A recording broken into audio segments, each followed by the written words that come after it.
భార్యాభర్తల అనుబంధం. నేను చిన్నగా ఉన్నప్పుడు హరిశ్చంద్ర సినిమా చూస్తే భర్తను ఏది యమధర్మరాజు ఎత్తుకపోతుంటే కావాలని ఏది నా భర్తను కాపాడమని కోరిన సినిమాలు చూశాను. ఇప్పుడు ఏదో ఈ సమాచారం ఇట్లా అయిపోతుంది. దీని మీద తప్పనిసరిగా ప్రతి ఒక్కరు కూడా ఆలోచన చేయాలి. దీన్ని ఎక్కడనో మరి సైకాలజిస్టులు కూడా ఆలోచన చేయాలి. ఎందుకు జరుగుతుంది ఇది? ఈ మర్డర్స్ ఎందుకు? ఈ ప్రేమలో ఉండి సొంత భర్తనే చంపడం, కూతురు తల్లిని చంపడం అనేది కూడా ఒక కొత్త ఆలోచన వస్తుంది. ఇది ఎంతవరకు పోతుంది అనేది దీని మీద ముఖ్యంగా అందరు ఇంటెలెక్చువల్స్ దీని మీద చర్చ జరగాలి. ఏది సెమినార్స్ పెట్టాలి. అదేవిధంగా అందరూ ఆలోచన చేస్తే ఈ పద్ధతి పోతుంది. ఏది ఈ సమాజంలో పిల్లలు కూడా ఇదే నేర్చుకుంటున్నారు.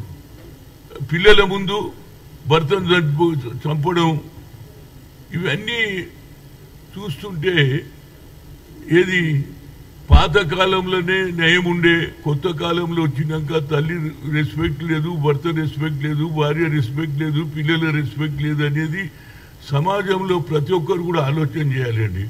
ముఖ్యంగా సోషల్ మీడియాలో ఇది ఎక్కువ చూపించేసి ఇంకా ఎక్కువ ఇలాంటి పద్ధతి అవలంబిస్తున్నారు అనేది నా ఉద్దేశం. వారికి కూడా నేను కోరుతున్నా. గతంలో నేను చెప్పాను, ఆ రోజులలో ఎవరన్నా మర్డర్ చేసి వస్తే అతని పోలీస్ స్టేషన్ పోయినా జైలుకు పోయినా అదే చూయించే లోపడాడు బయటకు వచ్చినాక హీరో అవుతున్నాడు.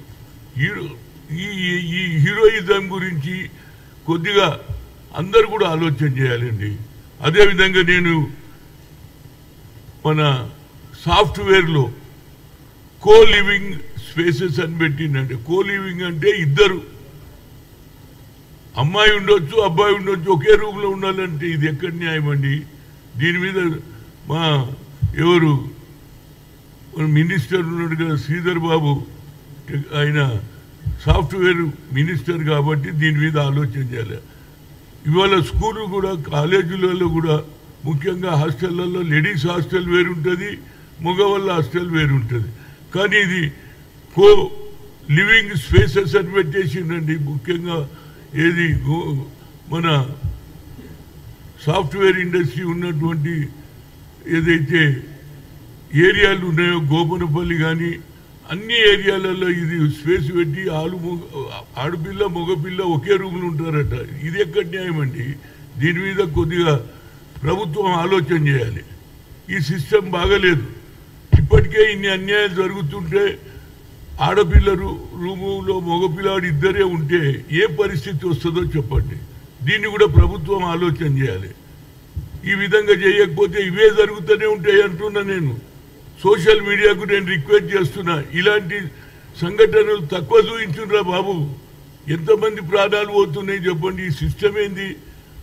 గతంలో ఆడపడుతూ అంటే ప్రతి ఒక్కరికి గౌరవం ఉండే. మా అక్క అని, మా తల్లి అని, మా భార్య అని అంటుంది. ఇప్పుడు భార్య లేదు, భర్త లేదు. భర్త భార్యను చంపుతుండు, భార్య భర్తను చంపుతుండు. ఇది ఎంతవరకు నాకు చాలా బాధ ఉన్నది. ఎందుకంటే నేను ఎన్నడూ చూడలే. ఏదో ఎప్పుడో ఒకసారి ఇన్సిడెంట్ కొట్లాట భూములలో, ఇదేం భూములో లేదు. లవంగంతో చేస్తారు, పెళ్ళొంగంతో చేసుకుంటారు. ఆ లవర్ గాడు వచ్చేసి అసలు భర్తను చంపేస్తున్నాడు. ఇది ఎంతవరకు? దీని మీద తప్పనిసరిగా రాష్ట్ర ప్రభుత్వం, అదేవిధంగా ఇవాళ మా ముఖ్యమంత్రి గారు షీ అనే పోలీస్ కూడా పెట్టారు. మరి వాళ్ళు కూడా దీని మీద చర్చ చేయాలి ఎందుకు అవుతుందని. కానీ కేసులు వచ్చినప్పుడే కాదు, ఇలాంటి వాతావరణాన్ని ఎట్లా తగ్గించాలి. ఒకరితో కాదు, ఇది నా హనుమంతులతోటే కాదు, లేకుంటే మహేష్ కుమార్ గౌడ్తో, అందరూ కూడా సమాజంలో ఉన్న ప్రతి ఒక్కరు కూడా ఇంటెలెక్చువల్స్ కానీ, అదేవిధంగా ఏది హ్యూమన్ రైట్స్ వాళ్ళు కానీ, సైకాలజిస్ట్ కానీ, డాక్టర్లు కానీ, ఇంజనీర్లు కానీ అందరూ కూడా ఇది ఆలోచన చేయాలండి. ఈ సమాజం ఎక్కడ పోతుందో తెలుస్తలేదు.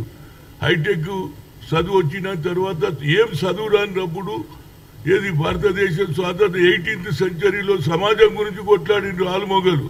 ఇప్పుడు ఆలుమొగల పరిస్థితే లేదు. ఎప్పుడు చంపాలి మొగడు, పెళ్ళాన్ని ఎప్పుడు చంపాలని వీడికి. ఏంది ఇది? సమాజమేనా ఇది? నాకు అర్థం కాదు. ఇన్ని టెక్నాలజీ వచ్చింది దీని గురించేనా? ఏమిటి అసలు? ఎక్కడ పోతుంది ప్రపంచం అనేది నా ఉద్దేశం. తప్పనిసరిగా దీని మీద సోషల్ మీడియాకు నేను చేతులతో రిక్వెస్ట్ చేస్తున్నాను, దీన్ని ఎక్కువ చూపించకుండా బాబు. ఇదే ఆదత్ అయిపోతుంది అందరికి. పిల్లలు కూడా చెడిపోతున్నారు, చదువుకుంటున్నారు చిన్న పిల్లలు కూడా. మా అమ్మ మా నాయననే చంపింది కాబట్టి ఆ అమ్మాయి కూడా ఏం చేస్తుంది, నేను కూడా మొగని చంపాలనే ఆలోచన వస్తుందా లేదా? కనుక నా మీద దయచేసి దీని మీద సీరియస్గా ఈవెన్ రేవంత్ రెడ్డి గారిని కూడా నేను రిక్వెస్ట్ చేస్తున్నా. ఏదైతే హైటెక్ సిటీలో కో లివింగ్ స్పేసెస్ను బంద్ చేయాలండి మొదలు. ఇది ఎక్కడి అన్యాయం అండి. హాస్టల్ ఆడవాళ్ళకు వేరే ఉన్నది, మగవాళ్ళకు వేరే ఉన్నది. ఇప్పుడు కో లివింగ్ స్పేసెస్ అని పెడితే ఇద్దరు ఒక్కరి దగ్గర ఉండి ఏమవుతుందో, వాడు ఎక్కడికి వెళ్ళి వస్తాడు, బీహార్కి వెళ్ళో లేకుండా మధ్యప్రదేశ్ పిల్లవాడు ఉంటాడు, ఇక్కడ పిల్లు ఉంటుంది. రేపైతే ఇలాంటి చర్యలు ఎక్కువైపోతుంది. దీన్ని మొదలు స్టాప్ చేయాలి. నేను శ్రీధర్ బాబుని కూడా రిక్వెస్ట్ చేస్తున్నా, ఆయన ఏది టెక్నాలజీ మినిస్టర్ ఉన్నాడు, దీన్ని మొదలు ఆపాలి. ఇదేమిటండి నాకు అర్థం కాదు. #1 సిటీ అంటున్నాడు మా ముఖ్యమంత్రి గారు. Yes, I'm happy #1. బట్ ఇలాంటి తప్పుడు చేసే కార్యక్రమాలను కూడా తగ్గిస్తే మనకు #1 సిటీ పేరు వస్తుంది. ముఖ్యమంత్రి గారు దీని మీద చొరవ తీసుకోవాలి. ఇలాంటి అదేవిధంగా కూడా ఏదైతే పోలీస్ స్టేషన్లో ఆడ ఎస్పీలన్నీ పెడుతున్నారు, వాళ్ళు కూడా దీని మీద సజెషన్ చేయాలి. సైకాలజిస్ట్ ఎందుకు జరుగుతుందో చర్చ జరగాలి. దీని మీద సెమినార్లు పెట్టి ప్రజలకు, ముఖ్యంగా ఎన్ఎస్ఏ విద్యార్థులు, యూత్ కాంగ్రెస్ విద్యార్థులు కూడా దీని మీద ఆలోచన చేయాలి. ఎన్ఎస్ఏ స్టూడెంట్స్ ఉంటారు, వాళ్ళకు చెప్పాలి ఇది తప్పు సంస్కారం ఉన్నది. మన సంస్కారం ఎక్కడ పోతుంది? భారతదేశ సంస్కృతి సభ్య కార్యక్రమం ఉన్నదా? ఆనాడు భార్య భర్తలకు ఎంత అనుబంధం ఉంటుండే. ఆ సినిమా చూస్తే తెలుస్తుంది. మహాత్మా జ్యోతిరావు పూలే సినిమా చూస్తే సమాజం గురించి కొట్లాడిండ్రు. ఆనాడు భర్త చనిపోతే ఎంటికలు తీసే ఆచారాన్ని ఆపేసిండ్రు. సమానత్వం ఉన్నారు. బావుల దగ్గర రాకపోతే, నీళ్ళు పట్టుకోకపోతే అది కూడా సమాజంలో అందరికీ సమానం. సోషల్ జస్టిస్ ఇవాళ రాహుల్ గాంధీ కూడా అదే ఆలోచన చేస్తున్నాడు. అదేవిధంగా రేవంత్ రెడ్డి గారు ఇక్కడ రేపు జరగబోయే లోకల్ బాడీ ఎన్నికల్లో 42% ఇస్తారు. అది ఆల్రెడీ కోర్టు కూడా డిసిషన్ తీసుకున్నది. దీని మీద మనం ఆలోచన చేయాలి. దీంతో పాటు చెడు సమాజం తయారవుతుంది. దానికి వ్యతిరేకంగా ప్రజలకు నచ్చజెప్పే పని చిన్నపిల్లలప్పటి నుంచే కొత్త అలవాటు అయితే, పిల్లల ముందే తండ్రి చంపినాక అమ్మాయి ఏమనుకుంటో చెప్పు, నేను కూడా నా భర్తను చంపాలనే ఆలోచన వస్తుందా లేదా? కనుక దీని మీద మీడియా మిత్రులకు కోరేది ఏంటంటే, తప్పనిసరిగా దీనికి ప్రతి ఒక్కరు కూడా హ్యూమన్ రైట్స్ నేను ఎక్కువ రిక్వెస్ట్ చేస్తున్నా. ఎక్కడ ఇన్సిడెంట్ జరిగినా నక్సలైట్ చంపితే వీళ్ళే మొదలు పోతారు, కోర్టులు వేసేసి ఎట్లా చేసిందని అడుగుతున్నారు. మరి ఇలాంటి సన్నివేశాలు జరుగుతుంటే హ్యూమన్ రైట్స్ ఎందుకు ఊరుకుంటుందని అడుగుతున్నా. నేను ఇంటలెక్చువల్స్ ఎందుకు మాట్లాడతలేరని అడుగుతున్నా. దీని మీద తప్పనిసరిగా ప్రభుత్వం, అదేవిధంగా ప్రభుత్వం ఒక్కటే చేస్తే కాదండి, సమాజంలో ప్రతి ఒక్కరి పాత్ర ఉన్నది. నేను ఇవాళ నా సమాజం గురించి తప్పు జరుగుతుంటే మాట్లాడాలి. సినిమాలు చూసిన మేము ఆ రోజులలో భర్త మీద ఏ విధంగా ఉన్నదో, భర్త చనిపోతుందంటే భార్య త్యాగం చేయడానికి రెడీ ఉన్నది. ఇవాళ భార్య భర్తల అనుబంధమే లేదు. ఎవడెప్పుడు చంపుతాడో లేదు. ఎవడి భార్య డౌట్లో ఉంటుంది, భర్త డౌట్లో ఉంటుంది. ఎవడెప్పుడు స్కెచ్ కూడా భార్యనే వేస్తుందా బాబు? ఇది కొత్త సీరియస్ ఉన్నది. స్కెచ్ వేసింది భర్తను ఎట్లా చంపాలని ప్రియునితోడు కలిసి. వాహ్, ఏం సమాజం రా బాబు ఇది సమాజమేనా అని నేను అడుగుతున్నా. కనుక తప్పనిసరిగా దీని మీద ప్రతి ఒక్కరు కూడా, మన అక్కలు కానీ మన చెల్లెళ్ళు కానీ మంచి సాంప్రదాయం రావాలంటే అందరూ కూడా దీని మీద మాట్లాడుతుంటే కొంత మార్పు వస్తుంది. గతంలో రాయలసీమలో ఫ్రాక్షన్ మర్డర్స్ ఉంటుండే, ఇప్పుడు లవ్ మర్డర్స్ అవుతున్నాయి. ఇది ఎక్కడ పంచాయతీ బాబు? దీని మీద అందరూ కూడా, ముఖ్యంగా మీడియా మిత్రులపై పెద్ద బాధ్యత ఉన్నది. దీని మీద తప్పనిసరిగా తక్కువ చూపించండి. దీనివల్ల ప్రతి ఒక్కరు కూడా నేర్చుకుంటుండాలి. నేనెట్లా చంపాలరా, నేనెట్లా హీరో కావాలరా, ఈ ఆలోచనలో చదువుకోవాలి, భవిష్యత్తులో ముందుకు రావాలనే ఆలోచన బదులు కొత్త ఆలోచనలు చేస్తున్నారు. దీనికి ముఖ్యంగా మహిళలు కానీ మగవాళ్ళు కానీ వాళ్ళ వ్యత్యాసం, ప్రేమ ఉండాలి. భర్తతో ప్రేమ భార్యకుంటే ఇవన్నీ జరిగాయి. అది ఎందుకు పెళ్లి కాకముందే చెప్పు, నేను ఒక లవ్ చేసినా నేను అంతోనే చేసుకుంటాను. తల్లిదండ్రులు కూడా మార్పు రావాలి. భార్య ఇద్దరు లవ్ చేస్తే పోనీ అనాలి. పెళ్లి ఎందుకు చేస్తున్నారు అబ్బాయి? మీరు పెళ్లి చేస్తారు, పైసలు ఖర్చు అవుతుంది, మళ్ళీ అన్ని తప్పేస్తున్నారు. కుటుంబంలో కూడా వాళ్ళ పెరుగుదలలో కూడా ఏడో తప్పు జరుగుతుంది అనేది నా ఉద్దేశం. పిల్లలు ఇయ్యాలి రేపు చిన్న ఒక పిల్లాడంట BMW కారు ఇవ్వలేదని తండ్రిని అడుగుతూ ఇవ్వలేదని వాడు కూడా ఊరేసుకున్నాడు. వా ఏం BMW ఇవ్వకపోతే చనిపోతుంది. సెంటిమెంట్ ఎక్కువైపోయింది కనుక దీని మీద సైకాలజిస్ట్ కూడా ఆలోచన చేసి దీని మీద చర్చలు జరగాలి. సమాజంలో ఒక తప్పు జరుగుతున్నప్పుడు ఆ తప్పును సరిదిద్దడానికి ప్రయత్నం చేయాలి. అది నిదర్శనం. ఏది జ్యోతిరామ్ సావిత్రి పూలేది ఒక నిదర్శనం. ఆ రోజులలో చదువు లేనప్పుడే చదువు నేర్పియాలని సమాజంలో ఎట్లుండాలని నేర్పించినటువంటి సావిత్రి పూలే ఆలోచనను ప్రతి మహిళ కూడా ప్రతి పౌరుడు కూడా ఆలోచన చేయాలి. దాని ప్రకారంగా మనం కూడా జిల్లాలలో పోయినప్పుడు ఇలాంటి మాటలు ఊర్లలో చెప్తుంటే వాళ్ళకు కూడా అర్థమవుతుంది. కొందరికి తెలియకుండా చేస్తున్నారు, కొందరేమో గతంలో ఏదైనా భూముల తగాదా లేకుంటే మా ఆస్తి రాలేదని తగాదాలు ఉన్నాయి. ఇప్పుడు ప్రేమ తగాదాలు పెరిగిపోయినాయి.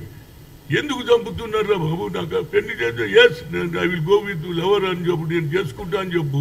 అంతేగాని పెళ్లికి ఒప్పుకుంటుంది, పెళ్లి అయినాక వాడిని ఎట్లా స్కెచ్ చేసి ఆమెనే చంపుతుంది, మళ్ళీ ఏం తెలియనట్టే ఉంటుంది. వా ఇవి నేను ఈ కొత్త ఆచారం చూసినా దీని మీద మీడియా మిత్రులకు నమస్కారం చేసి చెప్తున్నా.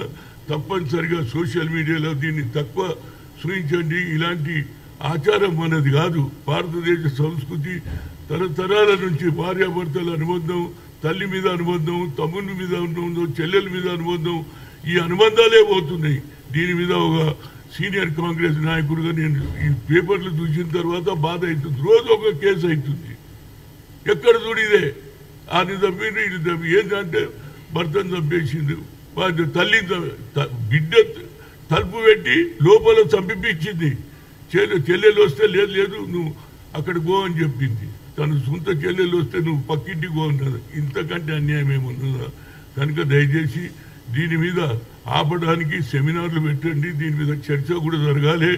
ఏ విధంగానైతే ఏది హ్యూమన్ రైట్స్ చర్చలు పెడతారు, దీని మీద కూడా చర్చలు పెట్టుండ్రా బాబు. కేవలం నక్సలైట్లను చంపేస్తేనే మీరు హ్యూమన్ రైట్స్ అంటారు. ఇలాంటి దుర్ఘటనలు జరుగుతుంటే ఇలాంటి వాతావరణం చేస్తే హ్యూమన్ రైట్స్ అదేవిధంగా ఏదైతే పోలీస్ డిపార్ట్మెంట్ పెట్టిందో వాళ్ళు కూడా దీని మీద చర్చ మీటింగ్లు పెడితే అందరికీ అర్థమవుతుంది.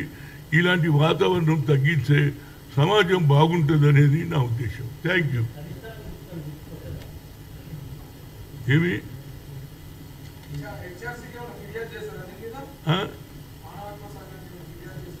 ఫిర్యాదు కాదు, రిక్వెస్ట్ చేస్తున్నా. ఫిర్యాదు ఎవరికి చేసే రోజులు పోయినాయి. ఇయ్యాల రేపు మళ్ళీ ఫిర్యాదు చేస్తే వాడు మొన్న నాకు కౌంటర్, ఇది కౌంటర్ పెట్టుకునే దుకునమా? ఫిర్యాదు కాదు, రిక్వెస్ట్ చేస్తున్నా. You can also say that ఏదైతే ఏది హ్యూమన్ రైట్స్ గత కొన్ని కాలాల నుంచి నక్సలైట్లను చంపొద్దు, వాళ్ళు దేశభక్తులు అన్నారు. సరే, వాళ్ళలో కూడా మార్పు వచ్చింది, కొందరు సరెండర్ అవుతుంది. కానీ ఈ ఇష్యూని కూడా వాళ్ళు టేకప్ చేయమని నేను కోరుతున్నా. Thank you. ఏంది